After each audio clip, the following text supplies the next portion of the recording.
Good afternoon, ladies and gentlemen. In this session today, what I'd like to talk to you about is why we took the canister scales, the adjustment scales, off the canisters and stopped machining that little window in there, and how you adjust a canister and how you use the tool and what those little marks mean. So right here is the tool that now comes with the Pro Titan and the Pro Atlas arm. It is a regular 5/32 Allen wrench, which we put on a lathe and we cut little marks into it. We paint those marks with red, silver, and blue.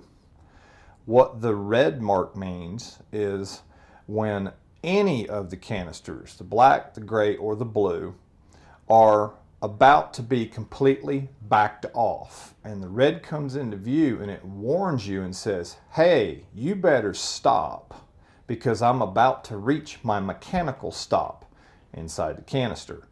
So when you see the red, you start slowing down. It doesn't mean you have to stop at the red, but it says slow down.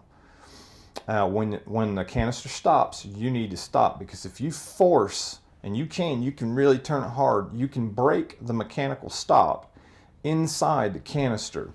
And when you do that, nothing's going to happen to you or the canister at that moment. It's not going to explode, or it's not going to not work anymore. You simply broke the mechanical stop. And then there are two pieces in there that are threaded into one another. And when you break that mechanical stop, every single time after that, when you back the canister off completely, you are unthreading the lead screw inside. And 6 months from now, you did the damage way over here, say in May, and in somewhere around November, December, maybe even June of next year, you'll have unthreaded that whole lead screw inside there, and all of a sudden it goes boom. The canister's not going to blow up. The spring assembly inside simply releases and smacks the inside of this canister in here, the cap, and the bottom of the canister inside here. It's completely contained, but your canister at that point is a doorstop. So you have to send it in to me, and myself or Chad or Tommy will disassemble the entire canister, repair it, and send it back to you with a nice little note that says, please don't do that anymore. This red, when it comes into view, is the warning for you. So when you see the red coming into view as you're backing your canister off or loosening it, slow down and you realize, I'm about to reach my mechanical stop, and there it is. Just stop.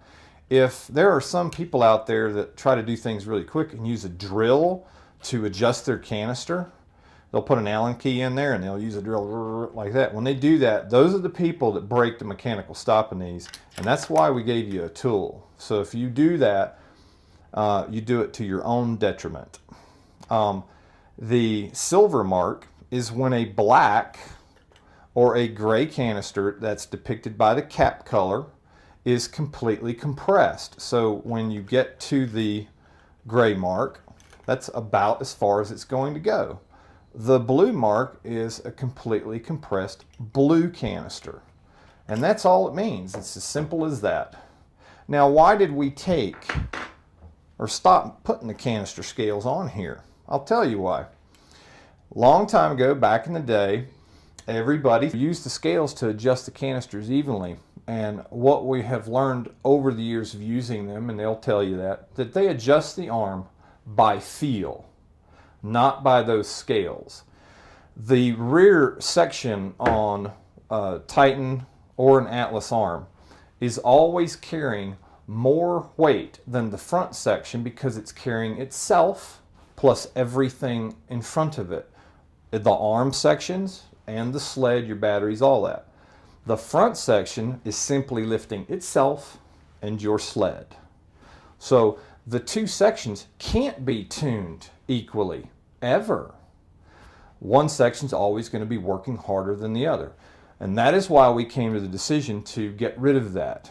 What that did is, there are some folks that have the old canisters that have that sleeve in it or the scale, and sometimes the Teflon sleeve inside the canister will turn, and then you can't even see the scale anyway.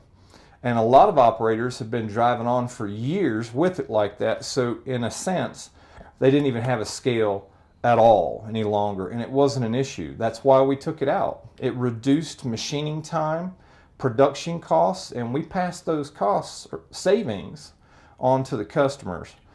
And that's why we did it. I hope you understand, and I hope I explained the use of that tool so that everyone can understand it. We do send out a guide with it, and it depicts this tool and shows you exactly what that is, but hopefully that helped you out a little bit.